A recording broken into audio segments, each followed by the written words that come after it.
This is the 1837 painting Belizaire and the Frey Children by Jacques.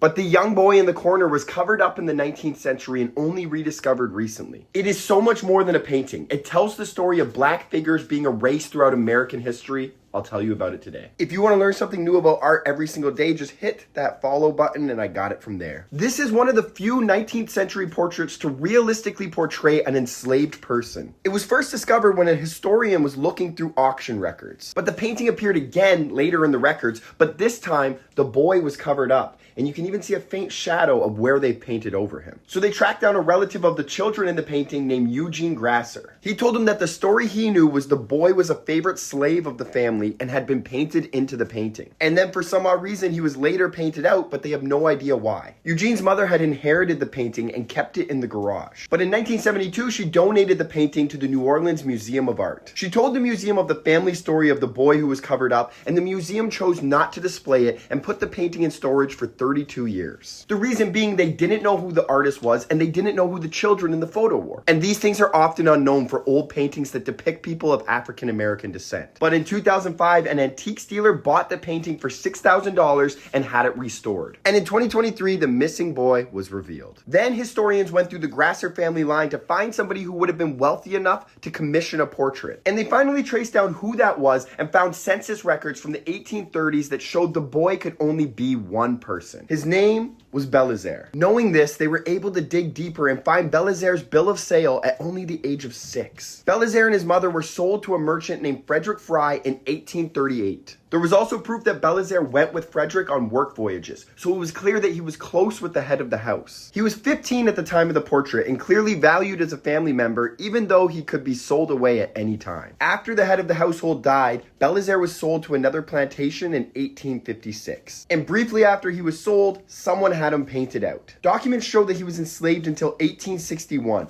the year the Civil War began, and we're unsure whether or not he survived and was able to see freedom. But we know his name. And his image is back, so his story lives on.